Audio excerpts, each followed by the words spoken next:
Hello everyone, today we focus on the reign of Basil II Porphyrogenitus. This enormous figure in Byzantine history, historiographically speaking, considered definitely as basically one of the greatest emperors, next to Justinian or Alexius Comnenus, right? Every historiographical interpretation is obviously debatable. This is particularly true when you look at Byzantine history and you dig a bit in it, and you realize that objectively we know a few about it, and that certain judgments can be naturally still refined, but there is a very few doubt about the accomplishments of this ruler, its significance. His reign was tremendously long for the time, basically 50 years.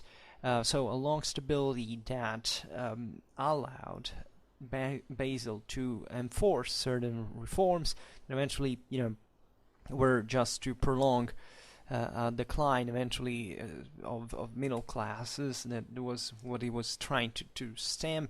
Right, on the long run, the Comneni will emerge in a situation in which they will have basically to accept a large estate system as essentially the base of their own power, but especially his great campaign of reconquest, right, of many lands belonged to the empire. The greatest success, definitely the one against Bulgaria in 1014, which was reannexed fundamentally and controlled and wouldn't reawaken up to the 13th century, hence the nickname Bulgaroctonos, the Bulgar Slayer, that actually at this time would have not been really a great deal of a compliment, right? The true name of Basil, a nickname in this regard, is properly, officially, institutionally Porphyrogenitus, as most of the emperors actually were fundamentally conceived as, in dynastic line, for having been born in those specific areas of the palace, of the and that instead we have substituted, in fact, historiographically speaking, with other nicknames that are sometimes also unfair, honestly. But at least the fame of Bulgar Slayer was well deserved by Basil, that essentially annihilated this thorn in the side that had represented for centuries a major threat on the Balkanic frontier of Constantinople. And today we essentially look at the figure from a bit more, a slightly deeper way we do usually on this channel, that is more manualistic, and still, in fact, needing to approximate a lot, because this is really an enormous chapter to be dealt with in detail. Is fairly complicated, and Basil's history is a bit different from the one of other emperors objectively, for different reasons, right? First of all, he rose to power as a minor, right? But effectively the empire being held by other figures such as these great generals, actually, that, however, from a political point of view, didn't manage to stabilize the empire, such as Nicephorus Phocas and John Zimisces, right? Some of the greatest commanders in Byzantine history.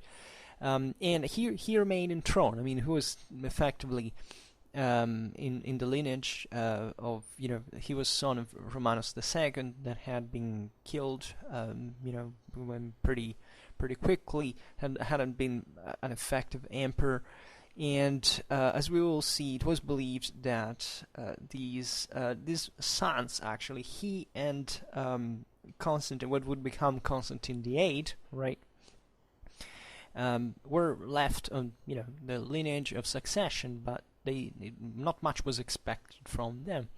Basil had been therefore been this junior colleague to other emperors since 1960. He and his brother Constantine were named as co-rulers before their father Romanus II died, even in 1963. So you could see these two important figures, Phocas and Zimisces, that ruled essentially for 13 years. Before Basil became a senior emperor, right? And also his great influential great uncle as a senator, Basil the Campaign, was de facto ruler of the empire until 985, right? And eventually Basil held power for more than 40 years. So the early years of Basil's reign were dominated by the civil wars, as we will see, against two powerful generals from the Anatolian aristocracy that had some reason to rise against this figure that, once risen to the throne, had basically demonstrated that would have been no puppet, right? And on the contrary, quite an energetic ruler. But the first days was very tough, right?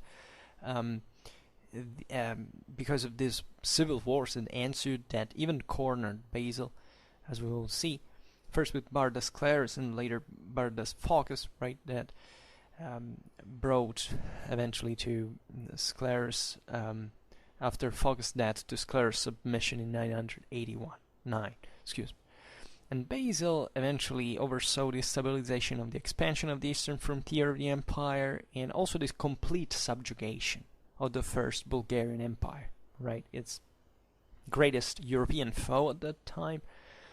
And after also, by the way, a prolonged struggle, right? There were years of campaign, right? And even in this sense, Bulgaria was never fully, like, directly controlled, like the empire stretched at that point towards up to the Danube, but the actual control on these lands was depending essentially on the deterrent power of Constantinople, not much because there was enough resource to garrison every single place or having an iron fist over these lands. And although the empire had made a truce with the Fatimid Caliphate in 987-88, Basil would lead a campaign against the same caliphate that ended with another truce in the year 1000. He led another campaign against the Khazar Khaganate, right, that gained the Byzantine Empire part of Crimea, in a series of successful campaigns against the Kingdom of Georgia as well. And despite the near constant warfare, Basil distinguished himself as an administrator, reducing the power of the great land-owning families who dominated the empire's administration and military, filling its treasury and leaving it with its greatest expanse in 4 centuries, right? And although his successors were largely incapable rulers, the empire flourished anyway for decades after Basil's death. And one of the most important decisions taken during his reign was to offer the hand of his sister Anna Porphyrogenita to Vladimir I of Kiev in exchange for military support, as we will see, thus forming, however, most importantly, this bringing first of all to the Christianization of the Kievan Rus, who was already undergoing autonomously in some ways, but creating this deep bond between fundamentally the Kievan Rus and Constantinople from a cultural and religious traditional point of view that would last more than the political bond and the same existence of the Kievan Rus in itself. But also this union brought to the formation of the famous imperial unit known as the Baran Guard, was made up largely, at least at that point, of these either Slavic or even Germanic troops coming from the Kievan Rus and Northern Europe. And so, looking at this figure a bit more in detail, let's talk essentially about his reign, right? Let's not make a biography proper. We will observe maybe other aspects of Basil in yet another kind of deeper series. As we've seen, Basil rose to power 976 actually. So after the death of John Zimisces, right? That had contracted this illness during his last campaign, and he actually rose to power together with his brother Constantine VIII, right? And Constantine wasn't much of a great political enthusiast. He remained fundamentally aside. At that time, Basil II was 18 and his brother 16. And therefore, as the elderly emperor, Basil became thus the title holder of the throne, right? Albeit for years, as we have hinted at, the effective power was exercised by his great uncle, the eunuch Basil, right? It was an illegitimate son of Romanus I the Capanus, right? That had been emasculated in order to avoid eventual, attempts to the throne. You know that essentially there had to be a physical integrity, not just in Constantinople, but largely in the powers of this time to be elected, right? And the Byzantine culture had somewhat expanded this. Think about famous eunuchs like Narcissus, for example, or other figures of state that exactly for being castrated couldn't become emperors. So they could be very powerful, but generally remaining faithful to the emperor, the current emperor. So Basil the Eunuch had also made this career under Nicephorus Phocas, who had favored him, bringing effectively to his coup d'état, right? And he had proven to be a capable politician. He was wily. He was a political animal, we can say. He definitely knew very well the Constantinopolitan senatorial policy, right?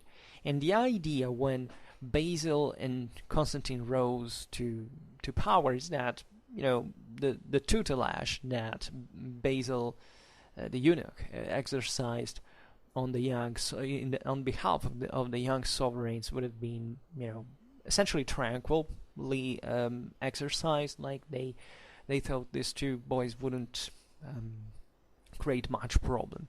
The whole deal here, as we will see, is that Constantinopolitan politics was dominated largely by the great landowners that had expanded in previous centuries in the provinces during the times of thematic decentralization, and imperial power had struggled to create its own state within the state, because effectively it's as if the empire had been split into different chunks, all retaining a substantial amount of autonomy. Even there was a properly imperial, strictly speaking, imperial army, there had been reforms in that sense to essentially rely on Constantinople as this center base now to eventually oppose these rebellions that emerged from the provinces, aside from the threats that definitely the empire as a whole had to undergo over time from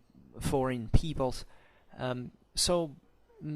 This picture, so the aristocracy saw naturally imperial power as the competitor, if not openly as the enemy, because however there was always a minimal cooperation, but at least they wanted to see their privileges, their customs, their properties maintained, and not to have a powerful central ruler that could try to expand in a more statalist direction, centralized direction, exacting more taxes from them, and so on. In fact, things with Basil definitely didn't go like this, because while Constantine didn't care about the stately affairs, Basil II, after this carefree youth, revealed himself sovereign, provided with inextinguishable energy.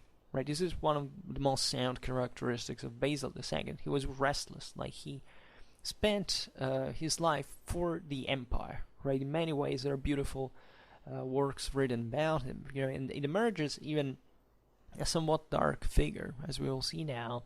That was very anti-Byzantine in the cultural sense of the word. Like Basil didn't care much about courtly rituals. He, wore humble clothes. You know, he was also he was not educated. Another interesting point of this story, but he was definitely a great ruler, a great general, commander who was a skilled horseman, and so on. So it's a very fascinating, thought-provoking figure. So I believe it's one of those that either you love or you hate, right? And you can't really, there's not much in between. But you know, it's also very important to exercise this, you know, to challenge yourself sometimes, to think whether you think it's true, if the opposite may be partly compatible, and finding, you know, a middle ground that is possibly more historically coherent, right? And Basil II in this context emerged, managing to get rid, one after one, of all the rivals, and leading the empire to a power that objectively had not been reached since the time of Justinian. Right, if you were to look at this phase, the reign of Basil in a long perspective, you have this peak of re-expansion from Justinian times, right? And also a pretty consistent one, because Basil expanded, you know, very big chunks of power. He also died before, you know, the campaign in the Mediterranean to reacquire Sicily. But think about the Balkans, that were, especially with the crashing of the Bulgarian power, now largely falling into the orbit of Constantinople, because it's in those terms we have to reason, right? The imperial armies could have their projection capabilities, but how you hold a territory now is not just like in the good old days, right? It was a functional administration everywhere. No, like, it was mainly based on the political and military capacity of the emperor proper, right? There were successful campaigns, as we have seen with the Khazars, with Georgia, even against the Fatimids. We will see it a bit later, without entering actually into details, but think about this geographical dimension that makes you realize how big also this empire had become by that point. You know, you can't frame this this growth in the more general one of the Eurasian continent, that, you know, sees a revival towards the 11th century of a great deal of, you know, socio-economical activities, you know, apparently a milder climate, more demographic resources. But holding an empire like this, like any other power for that matter, but, you know, when you have a larger empire, there are greater problems. Like, it's a system that presents a much greater resistance to your momentum, and therefore this momentum has to be more powerful. Hence, the basis of such strength must be more robust in proportion. And the empire definitely proved at this point to be very, very capable, and re-extending chiefly towards the Balkans were of dramatic importance because of the Danubian routes that also connected with the Silk Road in part. Same goes for the access to the Russian grain, right? And with Crimea and the containment of the Khazar power, that alternatively had been, you know, friendly with the empire in certain situations, and to counter especially consolidate the eastern border against the Muslims that had definitely threatened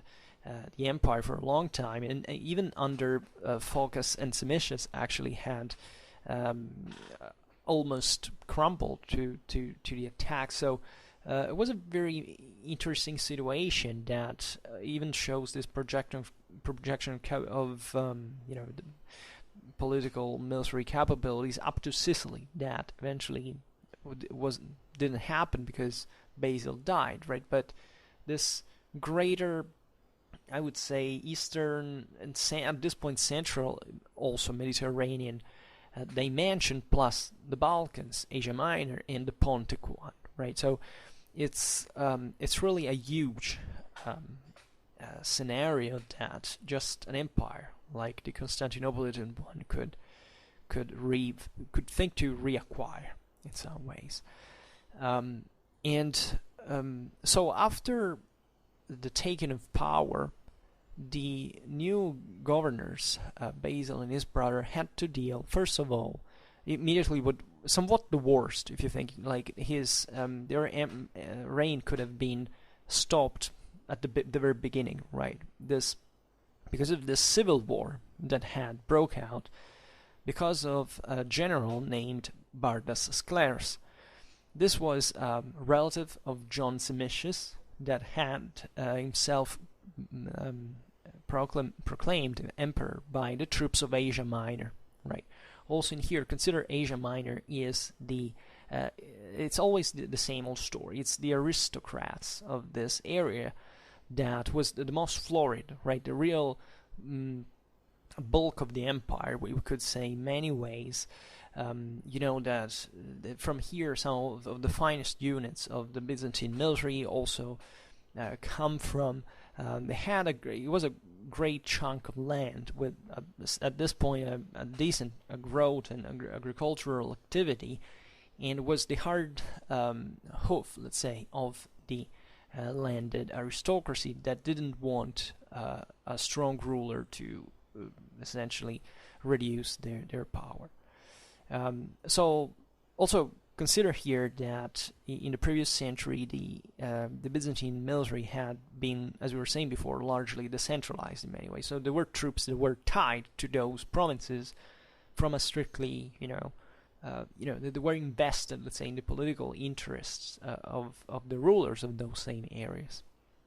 So at this point, Bardas Sclerus was claiming through his relation with John Simius that the throne should pass by right to him as a member of Simius' family, right?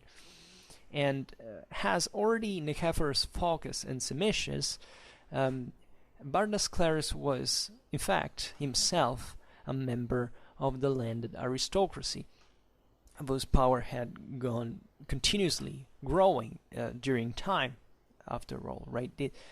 From the great families of the magnates came basically all the functionaries and the military commanders of the empire, right? The empire was largely oligarchic at this point. It wasn't much of another way to share power. It was still a middle class that somewhat worked, that embodied this theoretical, backbone of the ancient vision of the peasant soldier, this that was, loyal, fanatically loyal to central power, etc. But the thing had degenerated, right? Especially through this series of fairly incompetent generals that had led, especially from an administrative point of view, a lot of abuses taking place. This clienteles to essentially strengthen and consolidate, and creating therefore an ever greater threat to central power. And these people were very wealthy. That was the point, right? They had gradually obtained a political weight that posed them in direct competition with central authority itself, right? Naturally, there was also the realization that the empire was one. I mean, that the main race was to the imperial position itself, right? So it was not the struggle wasn't considered in a secessionist way, but still, the more you reinforce this private organization, the more you have to realize that even the state is posing itself in a different way from the ones of the previous centuries. And this is interesting because, as we were saying before, eventually the empire would actually transform in a sort of proto-feudal system. Like, think about the paranoia, and this missed opportunity that the same empire had, especially when confronted with the Westerners that had essentially developed functional in their way feudal institutions that, some say, what if, I don't know, the Komnenians or even the same Basil II back in the day had pushed for a more direct privatization of power. Maybe the empire would have been more solid, more flexible, and less machinous to react against external threat, right? Who knows? Actually, these are some of the greatest questions that also Byzantinists actually discuss pretty actively about. And fighting against Asia Minor also means to fight against the region where traditionally came from all the generals of Constantinople, right? And this is partly the reason why the same Bardas Sclerus achieved remarkable victories over the loyalist forces, and was about actually to seize Constantinople itself. So everything seemed lost, but Basil resorted to the help of another aristocrat and man of war, Bardas Phocas, right, who actually got the better of the rival in 979, so putting effectively an end to the revolt, right, of Bardas Sclerus, who fled in Arab territory, but eventually was captured and led to Baghdad, where he remained prisoner for some years. So, after the end of this revolt, however, troubles were not over for Basil II, because his relation with his great uncle deteriorated fast, and between the two actually broke out a clash, right, a conflict of power that was resolved eventually in favor of the emperor, right.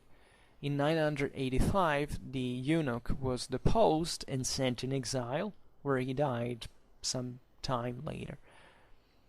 So at this point, it's only at this point that Basil II began to effectively govern the empire, right, exercising the supreme power at that point, and also on behalf of his brother, that basically had remained out of these games.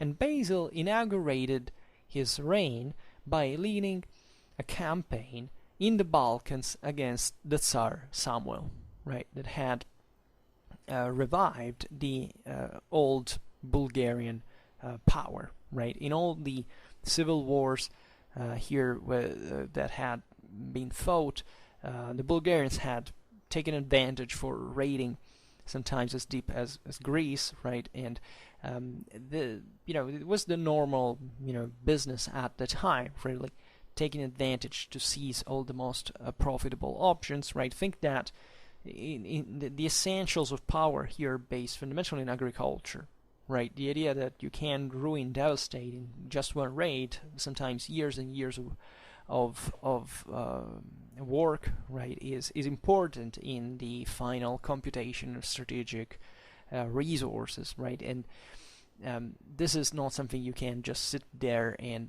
don't do anything about it, because every time one of these powers fundamentally shrinks, that there is another that fills the gap, and there is really no quarter in this regard.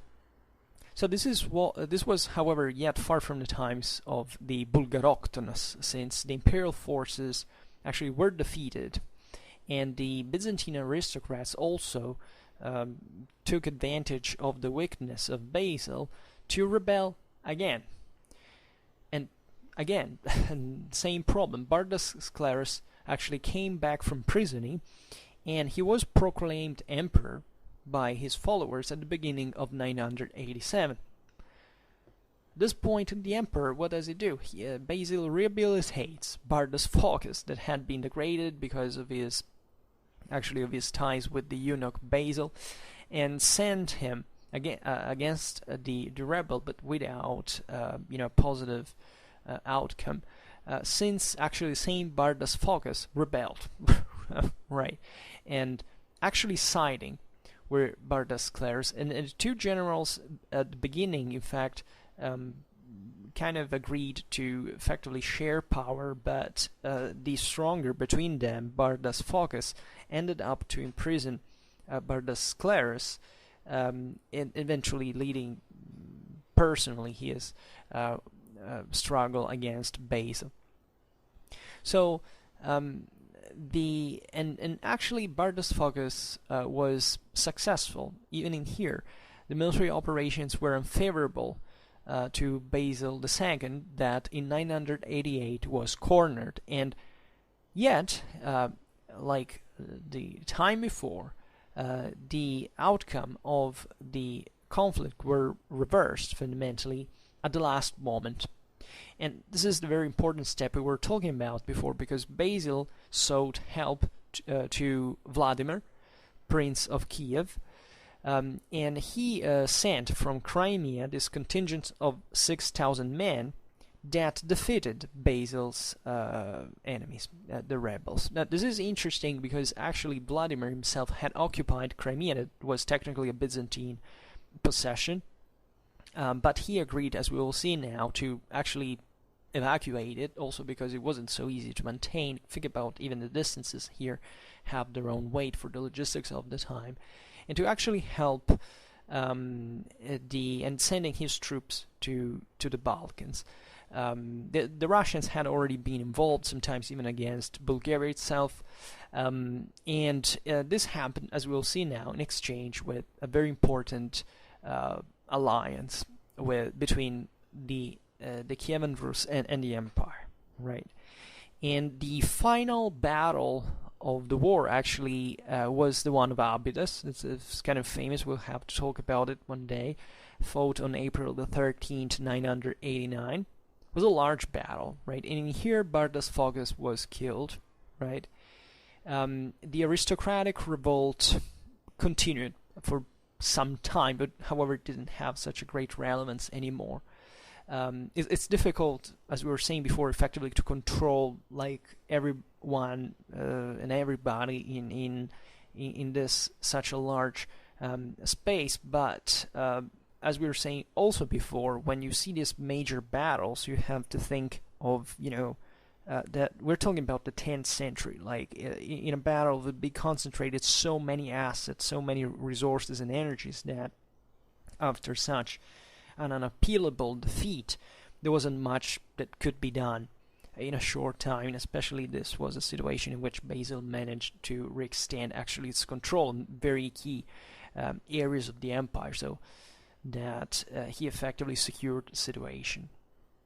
Bardas Clarus, however, managed for a third time, right, after the death of Bardas Phocas, to be proclaimed emperor for the third time.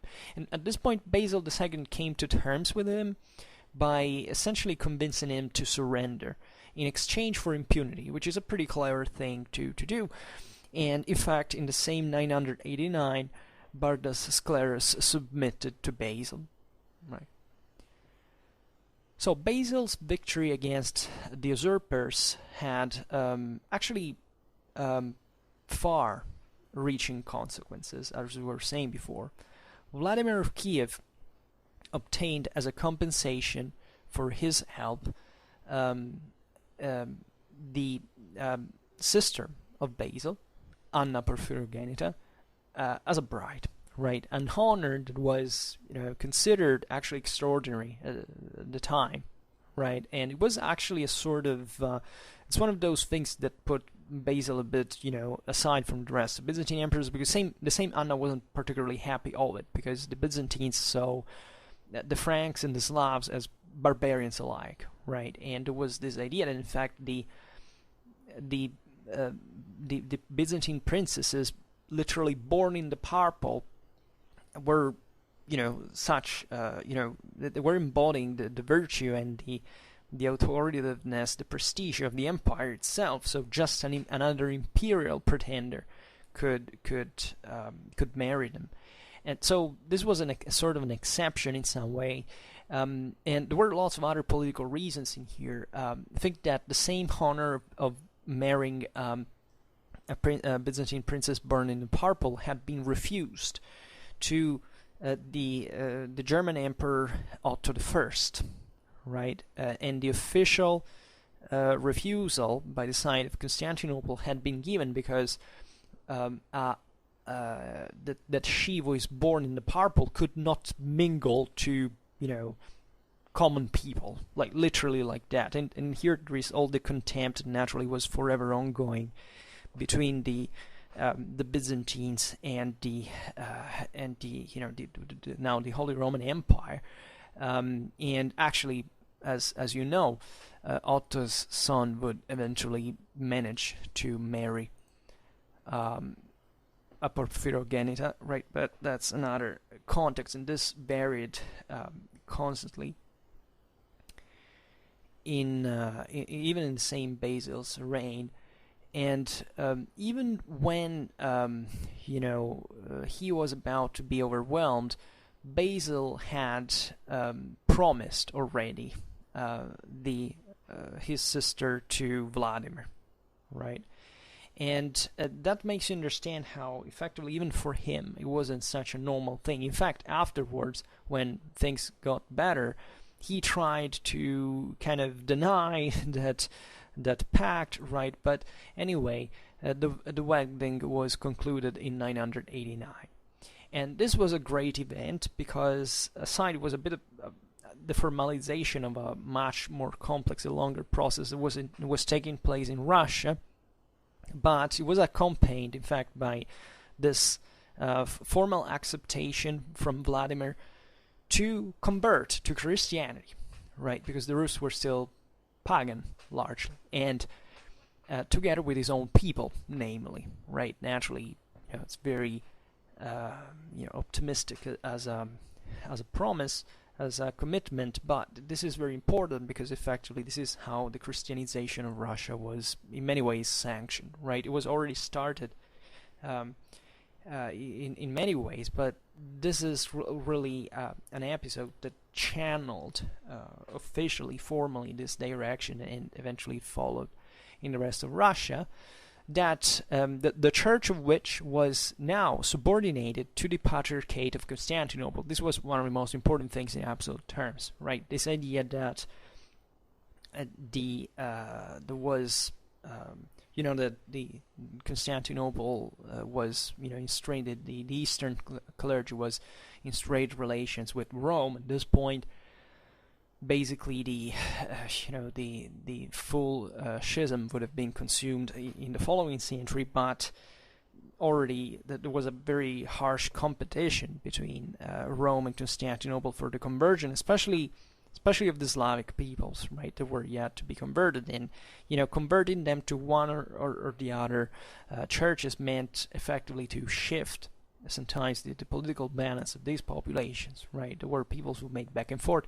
This is the same case of the Bulgarians, as I've learned recently because of a video, and some of you that I discussed with, that in fact the same Bulgarians had winked at the Pope at some point, because the title of Tsar was recognized, especially because of that, really not for other reasons, but rather the fact that the Byzantines still try to see Bulgaria from their perspectives as just as a province of the empire, as a fiction, as naturally Bulgaria retained actually pretty strong autonomy, and they, from their perspective, saw themselves as peers even of the empire. And the Bulgarian church was Orthodox, but referring to the Patriarch of Constantinople, but in times of strained relations with the empire, they looked at Rome and trying to play this game. This was important also because subordinating your own church to the one of Constantinople meant that also the various missionaries, sometimes the same clergymen, were deeply were coming from that environment, and there was effectively a political play also within these systems because of the influence that came from Constantinople, right? Every church eventually tried to essentially do a bit on their own, because these were some of the few let's say permanent structures that, if not the first ever actually to be built in these sovereigns, but at the same time they were the church, right? So there was something different from from secular power, and a lot of internal policy passed through them, right? But this is an epochal change because this was the moment in which Russia entered decisively in the Byzantine cultural orbit. We made some videos about this already, and this episode realizes a bond that it would have gone on even after the end of the empire itself, so that the history of Russia is complicated. We created a playlist dedicated to that specifically, so I will not repeat myself here, but you can check it out. So, and this is important. Chiefly, I would just say one thing, is that the imperial grandeur in there, right? The idea, especially after the schism, that the true empire stood from whichever church you had preferred, and therefore, together with the empire, died effectively even the primacy, like the prerogative of the control of the church, of the Orthodox Church, that ideally switched to Russia, right? Kiev had gone destroyed. The patriarchate passed to Vladimir, eventually to Moscow, right? So that was a big deal for Russia, that after all didn't have so much in common. Like, Russia was huge in these areas that were also very different from each other, and effectively the only gluing factor had been the church, and the rising power of the Muscovites was founded at that point also on literally the purchasing of the patriarchal seat of Vladimir was shifted to Moscow, right? But it's an epochal change, and it started from there. So the weakening of the aristocrats, because of the major setbacks that they had undergone, they had the consequence of allowing Basil II deep struggle against the same landed aristocracy, right? And therefore resuming and widening the program that had been of Romanus I Lecapenus, right? So some emperors in the past had perfectly realized that the uncontrolled rising of the aristocracy was a negative thing, that the privatization of the state was weakening the empire as a whole, and that a central government had to be effective. In this past, the main problem is most of the times does pass in terms of what's the wealth distribution, especially how do you acquire further riches, sometimes in illicit ways, right? Think of the Byzantine countryside in this sense being, first of all, a very different world from the heart of the empire proper, because in these centuries Constantinople is basically becoming a sort of state within the empire, like even in terms of land holding. Of course, the emperors from Constantinople and their families had all their own properties in the rest of the empire, but the idea is that there is also a different political and social background, whether you live in Constantinople or out there, even maybe not so far away, like in Thrace, for example, but still in an environment that is very different. As we were saying before, controlling the countryside was not easy. There had been important efforts, also in previous centuries. Think about iconoclasm, that is largely a theological matter, but it still presented some characters of political and social struggle, right? All these massive monasteries that, especially in the most decentralized places of the empire, had become major, basically landed seigneuries that were creating some proto national characters tied to local saints of spirituality, even with some pagan root, because the monasticism is something different from the secular clergy as well. So very deep problems, right? So that the empire in some ways had tried to solve their own way, also quite brutally sometimes. And Basil, in fact, is remembered to have been ruthless, right? Pretty effective too, in a large degree, acting without half measures, right? As it was, by the way, his habit. In 995, by coming back to Constantinople from Syria, he had the opportunity to realize in person the entity of the usurpations that had been been carried out by the landed aristocracy of the Asia Minor, and especially the damages that the villages and even the public lands of the empire, right, had suffered.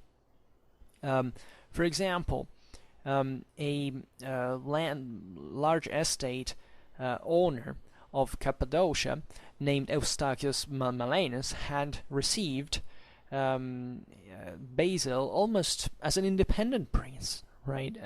These were smaller states, feudal states that were merging in a way, and Basil had remained deeply impressed by the enormous wealth that this guy owned, and as soon as he was in Constantinople, Basil therefore promulgated a law dated January 1st, 996, through which he disposed that all the lands that had been acquired by the powerful, starting from 922, had to be given back to the poor without any indemnity. Right? You understand? It's a pretty radical reform. Right here, imagine if such a thing happened today, right? So it wouldn't be tolerable, right?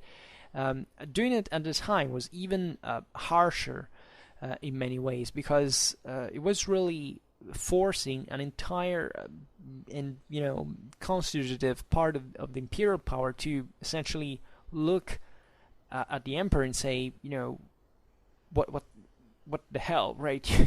And as we have seen, there was a reason for it, and for this reason, Basil abolished the 40-year prescription that existed previously as the last term for the restitution of the land, that de facto had allowed the definitive acquisition of lands from the side of magnates that had largely operated in this way. And the magnates had largely occupied free land, or other people's land, sometimes even public land, simply with violence, right? We have to think, the armed bands of these noblemen, their retinues, like exercising all kind of violence to simply occupy the land and leaving, the prescription pass and saying, okay, well, I occupied this land for more than this time now, and you can't put me out of here. And now Basil was taking pretty heavy measure with iron fist, and he was even harsher, legitimately so, as the emperor himself, the greatest public universal authority, for what concerned the statal property, the property of the fisc, right? Because the confiscation right from the side of the state now was considered to be retroactive back in the day up to the times of the Emperor Augustus, right? So 1,000 years before, right? That is to say, you have to give all the freaking public land back. And other measures will eventually adopted to limit the expansion of the ecclesiastic latifundum as well, which was not less damaging for the small properties of free peasants, right? This is a big deal. Like the free peasants had been theoretically the bulk of the thematic system. I mean, the idea of it was still a parceled amount of land with which freemen could contribute to take part in the army. I mean, this had always been somewhat idealistic, right? Since the times of think of Justinian, there were powerful private the bucellari, right? These private landowners that had their retinues, their private armies fundamentally. But the system had hold in some way, especially because during the contraction of the 7th century, I mean, there wasn't much power after all around. That surely brought probably accelerated somewhat in some areas at least, some concentration of land in the hands of privates, but there was such few wealth around that things largely froze by a certain degree. Now, with all the great economical revival of these ages, it's obvious that those who had more wealth and effectively enjoyed an autonomous position in the provinces could easily overwhelm the smaller owners, and this thing had been going for a long time, right? It was de facto too late.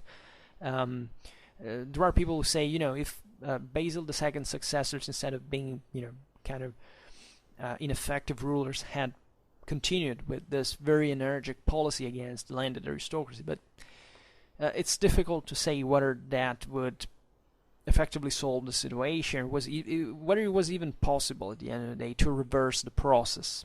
And it's very unlikely. I mean, if you look at the rest of Eurasia, at least in around the Mediterranean, you see that basically no people managed to revert to something like that, right? Either there were city-states that, for example, Thessalonica was one, where there was also one in Basil. It was, however, largely a trade center. But I mean, the idea of a freer, more equal parcelization of land property is difficult to find, and I'm skeptical that it is true that definitely the empire was something different. The empire was effectively a state, differently from, I don't know, look at Latin Germanic Europe, was all feudal by this point. But the concept is also that the same empire by that point worked on the base of this large private clienteles, as a bit had been for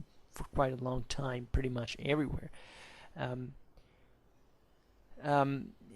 So, and the church, as we've seen, was also a problem, because the church in Constantinople was enormously wealthy, right? The empire managed most of the times to keep it subordinated to secular power, but objectively, the Constantinopolitan church especially had such a huge amount of land. I mean, that they developed in the low Middle Ages, between the 11th to the 12th century, certain forms of bureaucracy and land administration that basically you have to wait modern Europe to find in the same degree of extension. I mean, something incredible. But it was all within the church, so something very different, right? That was, with all its immunities, with all its, heavy religious, spiritual, political weight, and economical one as well, as we've seen, difficult to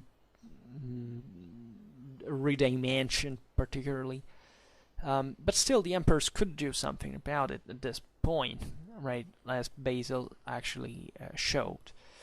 So to this disposition, Basil also added another strain, I would say, or magnates, through the obligation to pay the so-called allelengion, or allelengion, I don't know, it's pronounced in Greek, that is the tax that the village communities had to correspond for the abandoned terrains. So if I understand it correctly, it was also another way to put to use better the land. It was this, the latifundum has typically this problem, is that it has an extensive, it's extensive in its agricultural production, but not necessarily intensive. That is to say, you're overwhelmingly rich, so you don't even have the commitment to become richer, right? You just live your life, in a somewhat parasitary form.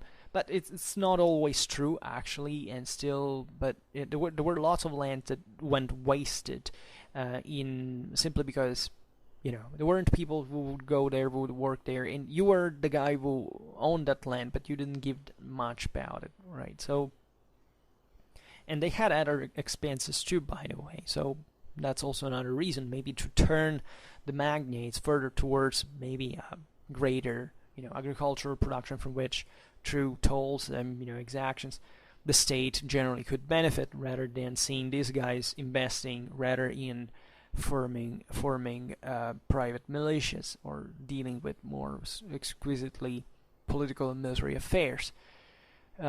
Also, Basil didn't limit himself to legiferate, right? He especially had such dispositions applicated with growing severity, right? They hit indistinctively. Delay and ecclesiastical properties, didn't matter how much the Constantinopolitan Patriarch protested, this thing went on.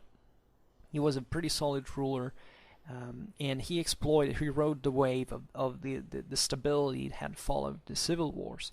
So many land owners also paid with his wrath, essentially. Eustachius Malanus, that we have mentioned before, whose power was sufficient to arm more than 1,000 men, right? It's not a few at the time, was expropriated by basically all of his goods and kept in prison to life. And actually, the properties of the Phocas were drastically diminished, and a dignitary by the name of Philocalus was deprived of goods and reduced to the condition of a peasant, right? So think about this, right? This is a even see it also in the Byzantine mindset, also in this idea of the emperor as also the delegate of divine power on earth, having this kind of moral task as well, right? That has to be just, have to be. So this reduction of the most of the least humble of society, right? The most arrogant, the most powerful, those who effectively had a great pride because of their property, their riches, and they even had armies on their own, now were brought to be humble forcibly. And it was a pretty harsh policy, by the way, at least also in the ways it was enforced, but those were harsh times by themselves, so we can't say that after all Basil wasn't doing something much worse than what these same people did on their own lands at all, right? But from a political point of view, the balance of the empire was shattered, right? At least in favor of the state, right? Also, looking at the figure of Basil himself, because seemingly his character changed over time, somewhat deeply as well. We have the experience of the civil wars seemingly also embittered him particularly, right? After this carefree youth we've seen before, he basically enclosed himself. He became more standoffish and less trusty, right? And his only concern was the government of the empire, that was held with this inflexible hand, without dividing with others his own responsibility, right? He wouldn't talk with anyone. He didn't even have a family, basically, right? He didn't, seemingly didn't even appreciate much of female company. He wouldn't have a heir. That was also a problem, actually, if you look at the thing in perspective. He distrusted easily, especially within the court, right? He didn't trust much. He renounced basically to every pleasure. He led this ascetic existence. He also wasn't, as we were saying before, very few Byzantine, both in the habits, in the ways. He was definitely not elegant. He didn't have the cult of the formalities, the splendors of the court. He loved to express himself in a clear way with few words. He didn't have cultural interests. He didn't care about rhetoric. That instead at the time was, especially in the imperial milieu, was a bit the normal code of political mediation, dialogue in some way. And he was very energetic, as we've seen on other fronts, right? After the conclusion of the internal wars, he began to fight the external enemies, and he sustained basically contemporarily 4 fronts. That also quite meaningful. Think about the resources that the empire had to do this, right? Fighting in the Balkans, in Syria, in Caucasus, in Italy.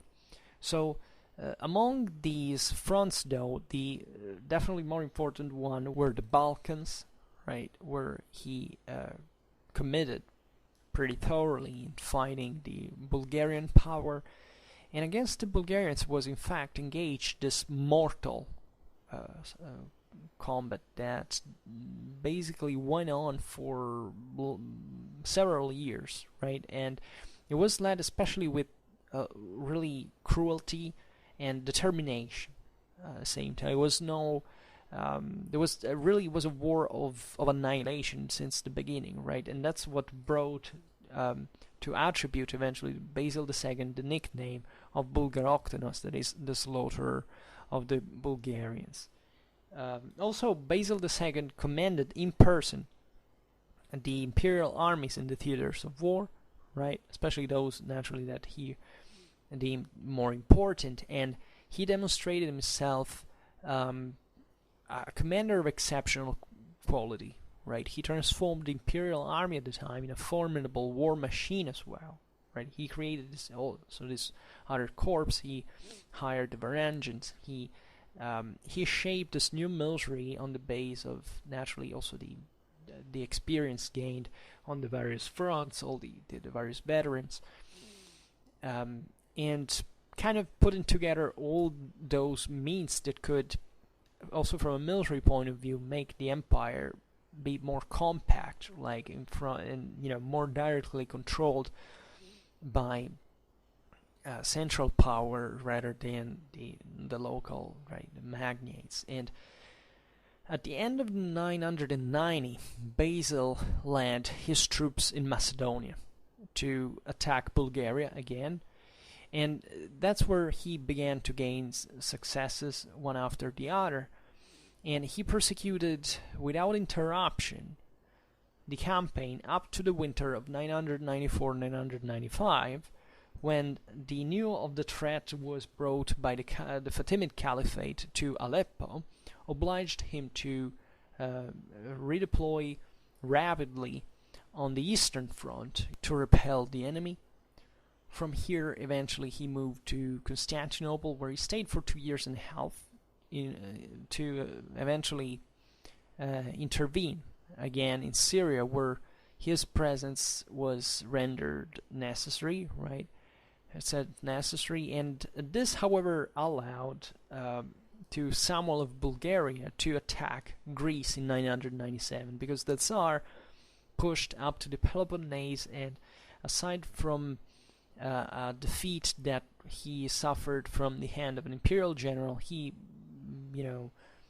after during the retreat coming back to Bulgaria, in the following years, he managed to extend his conquests in the western side of the Balkanic Peninsula, right? The Bulgarian power at this point stretched fundamentally from the Adriatic to the Black Sea, and it was coming back, strongly. So think about also what this means for, having fought for years in a front, having with all the deprivations and costs and, hardly fought results, that eventually, you have to give it partially up and intervene in another situation. Think of all the complicated, all the instability that, after all, was always inherent to the system. Today, we don't look minimally at all the details here, right?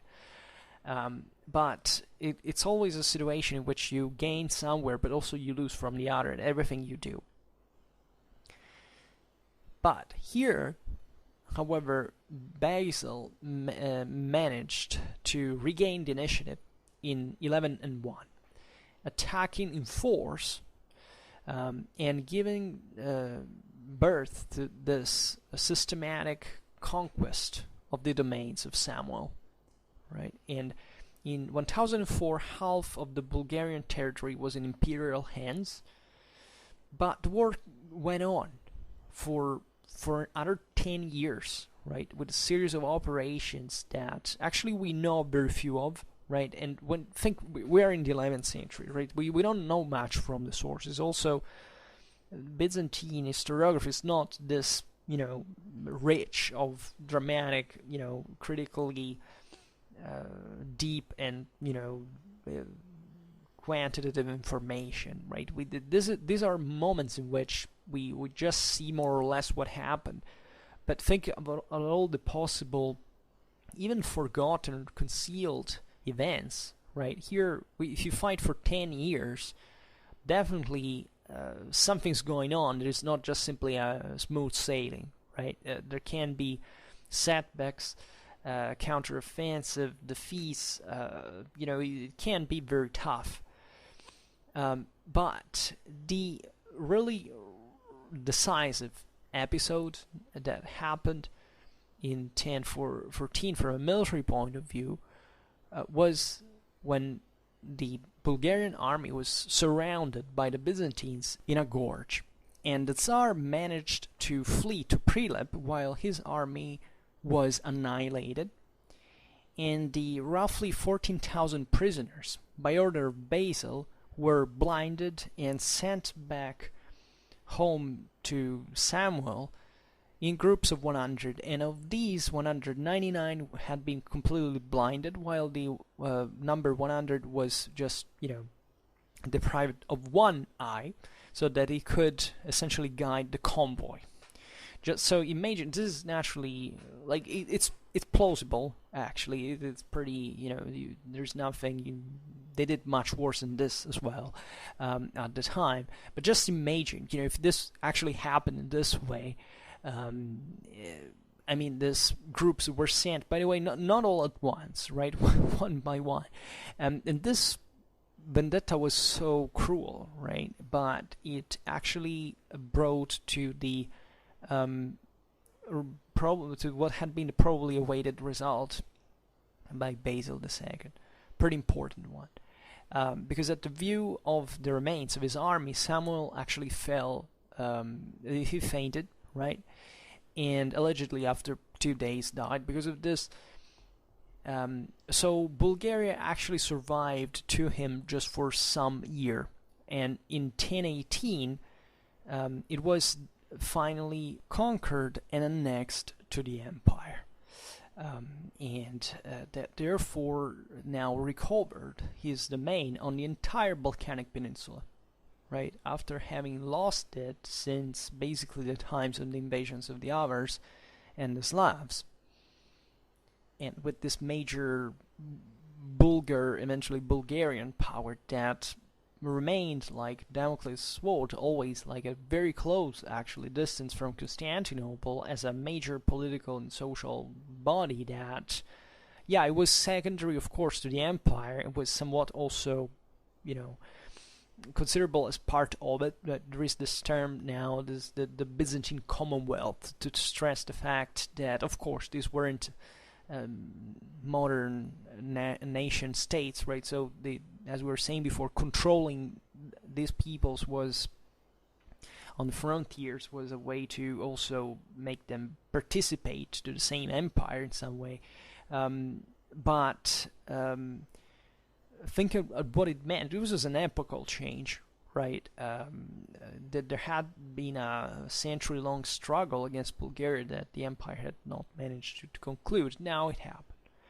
And Bulgaria would rise again during the Second Bulgarian Empire, in fact, in the 13th century. That was, a more short-lived experience, also less powerful one, but that also objectively was important. It also had to do with it also saved actually the empire indirectly at some point. We'll observe it now. We'll deal with that part of history. But for now, by 1018, the clash for supremacy that had lasted ever since the Bulgarian Empire had formed terminated, right?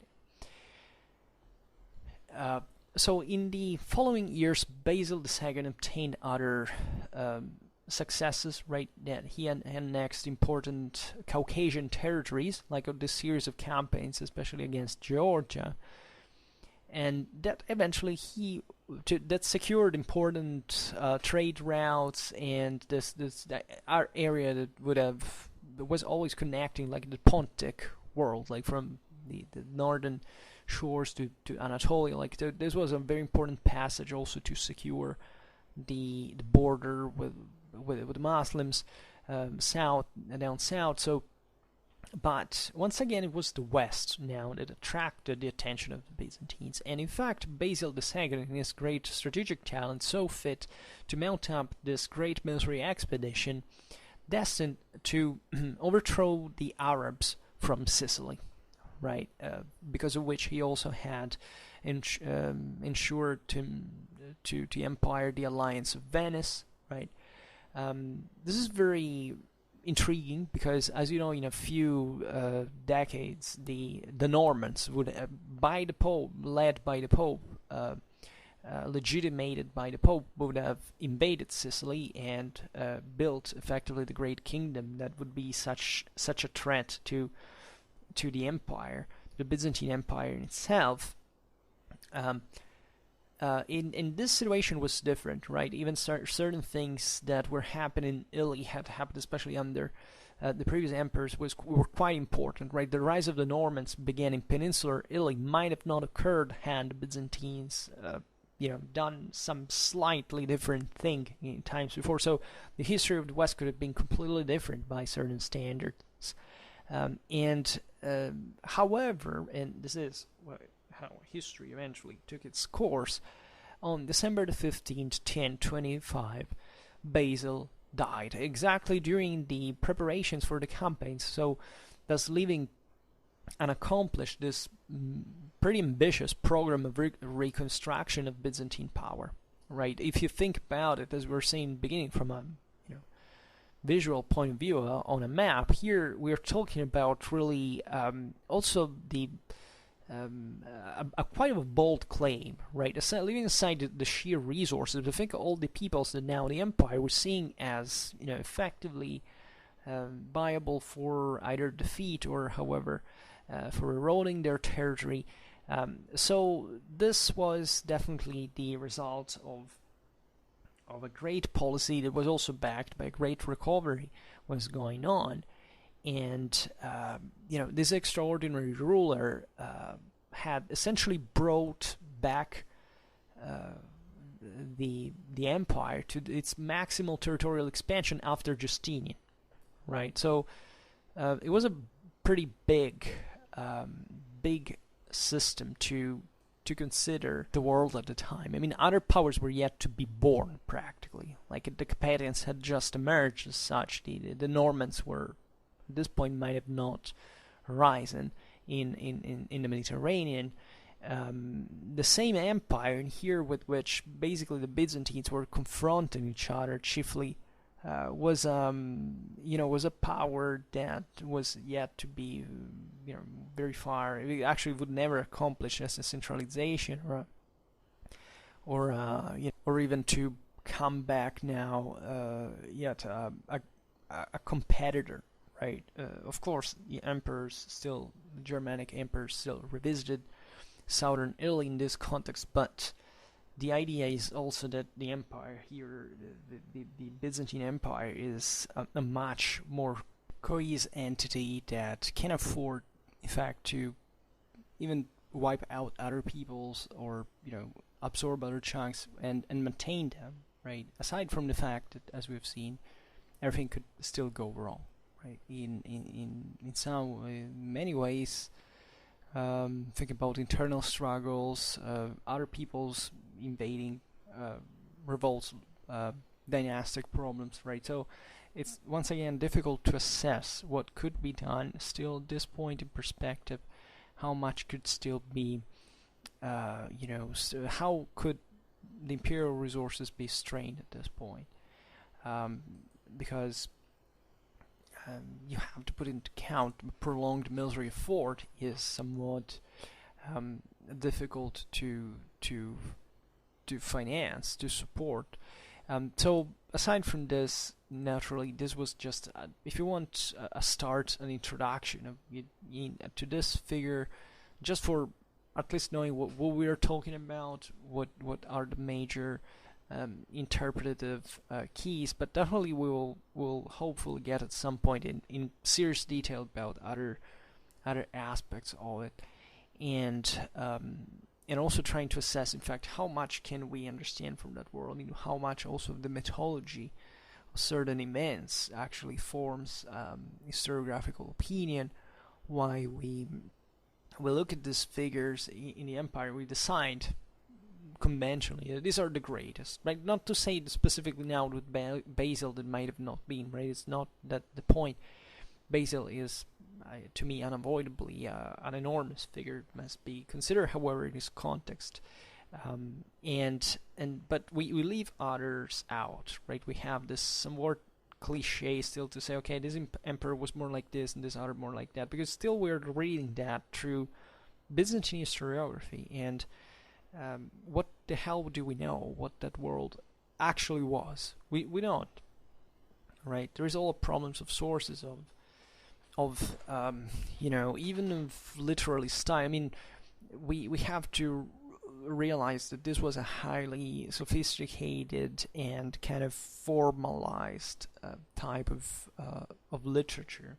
I mean, the one we read from. Then we don't clearly know what behind the surface that the reality was, so that we also express kind of negative opinions about certain characters because they passed down history, like with certain appellatives or views, right? It happens even if you look at the imperial times, right?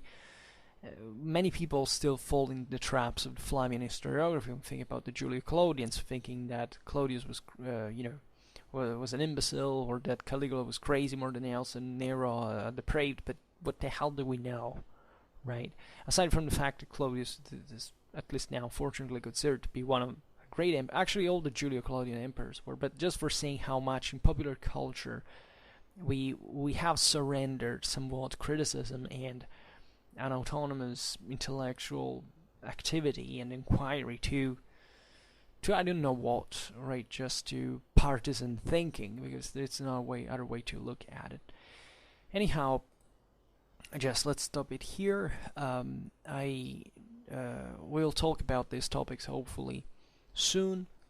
This video was part of a sort of new series that I started to get a bit more, in focus with these emperors, rather than the history of the Byzantine Empire as a whole, and it's because up to this point we have discussed it either from a strictly military point of view, or from a very manualistic and not very and a bit sort of compendium point of view, right? Even dealing it with a sort of a secondary thing. But as you know, actually we made a lot of videos on especially on late antiquity and Justinian, those periods in here, but entering into the medieval side of Roman history is very fascinating. It's very worth the interest. So let's hope to succeed in at least giving a fair,